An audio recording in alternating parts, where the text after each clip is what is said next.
everybody. Welcome to Tips for Effective Church Leadership. My name is David Pate. Mixer is gone. So I'm transitioning when it comes to which platform I want to go to. But that's neither here nor there. We'll update you guys when it's time for that. But today, we're going to be covering a new tip for effective church leadership about following the vision of your leadership. Okay, following the vision of your leadership. This is going to be a quick tip. Everyone has somebody over them. And this is a point that's very important to understand. Everyone has someone over them. Even CEOs have boards that they have to look to. But it's important that you understand that when the Lord places you in a church, and I know this, we're talking to leaders, but it's important that you understand as a leader, there's going to be someone over you. And a lot of times people who have vanity issues don't particularly care for that. It's not to say that they're not good leaders. It's not to say that they won't be good leaders one day. But humility is a benefit to us all. It's important, though, that you have to understand that when God places you in a church, God puts you there with the intent to assist the shepherd of the house. You're there to help the angel of that house accomplish the vision that God has for that ministry, to feed the sheep of God. God's not going to put you somewhere to fight against the vision that He has given to that pastor. It's important to understand that. God is not going to put you somewhere to have you, it's not going to put you somewhere to fight and to resist the vision that God has given to the pastor of that church. This is it's important that you understand that concept.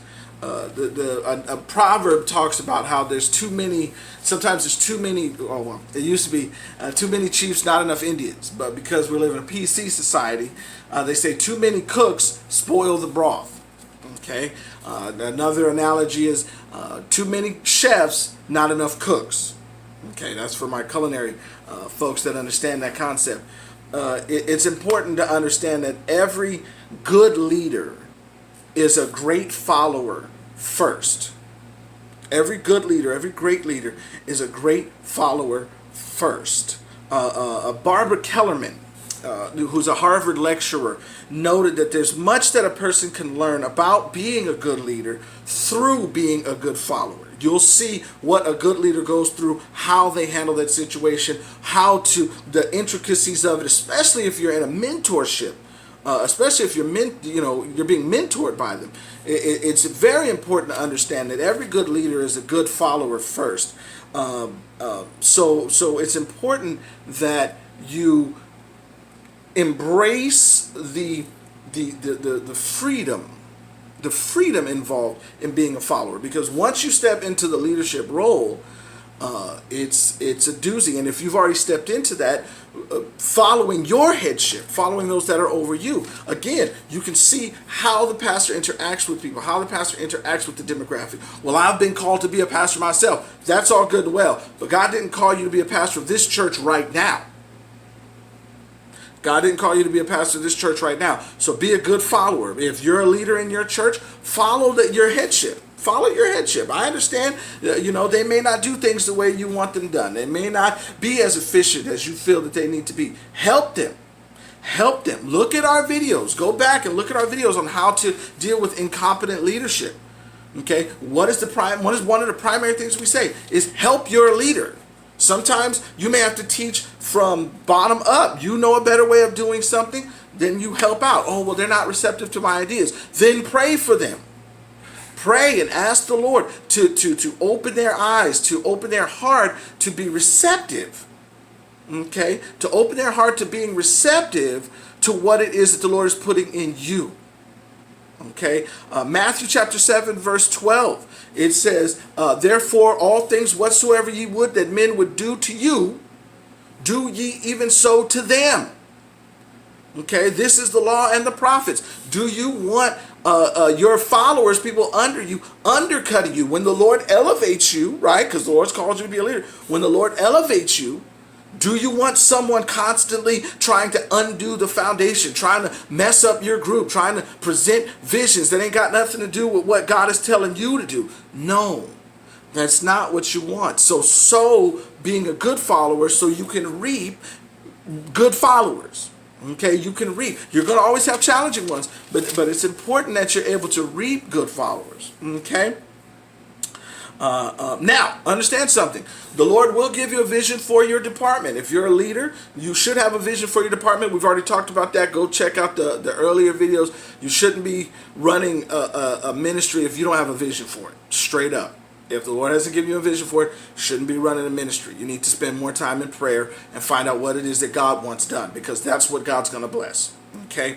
But if you are, and the Lord gives you a vision that seems contrary to what the church is doing, contrary to the direction that the Lord is leading the church, then sit and talk to your pastor. There's a reason he's your pastor. She is your pastor. They are your pastor. There's a reason God has put them over you for this time, for the time being.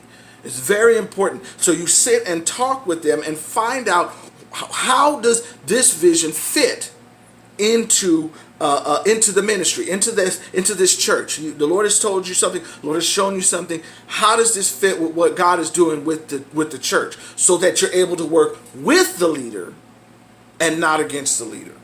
Okay. If it just doesn't fit, and there's no way for it to work it out, to work it into the system, to work it whatever, but you're sure that God called you to do it, it may be time for a transition. But you know how you're going to know that? Through prayer and through talking to your pastor. Prayer and talking to your pastor. That's how you get your confirmation when it comes to transitions like that. You don't just went. You don't just go. I use an analogy because there's an analogy that moves through the churches where people, instead of being sent, they're went. Where they just leave, rather than sit down with the pastor, the person that God has ordained and authorized to feed your soul. And rather than sit down with them, you just go. Well, I got stuff I got to do. That's not being a good leader. And actually, you're setting a bad example for those that are under you, or for those that would be under you. Let's say you leave and folks follow you, okay? And then God tells them something. And rather than come to you about it, they just see that, okay, this church is not doing what I feel God wants me to be doing, so I'm out. And you're wondering what in the world happened, and you try and call them. You know, people do that. What is it, gaslighting, something like that? I think that's the term. Or ghosting, right? Where people don't want to talk to you about it. They don't want to say nothing. No, that's not the way God called us to do. Look at Paul and Silas. Look at what God did in the scripture when God sent, I believe it was Paul and John Mark from the church of Jerusalem. Okay, they didn't just went. God said, separate unto me. Right? God said, now it's time for them to go. Okay, but you had to be willing to be a follower and to follow the instructions that God had, to follow the leadership, right? Because God told them, and then it was time to go. Okay? So follow your headship. Encourage their heart. Build them up. And in doing so, you are sowing even to yourself. You're sowing encouragement to yourself later on down the line. Okay? If you have any questions, please put it in the comments below. Please like, share, and subscribe to this channel.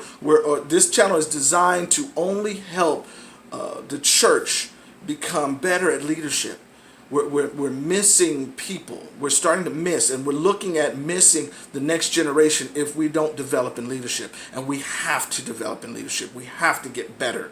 We have to get better. It's not to say we're doing bad now. And you'll come to find out about this channel. We don't speak in opposite talk. To say that we need to get better doesn't mean that you're not doing good now. No, as a leader, you understand we can always get better, and you know that. Okay, be encouraged. God has called you for such a time as this. Support your leadership. Support those that are over you, so that you can sow support for you. And even out, let's just say it's not even that. Let's say you don't even take it from that that self-focused sort of perspective. Sow and reap. Right? Let's say you don't want to take it from there. Do a good deed. Help your leadership. If you see they need help, help them. It's all right to follow. It's all right to put your hands to the plow, and you not be the head. Okay? Be encouraged. God loves you. All right? All right.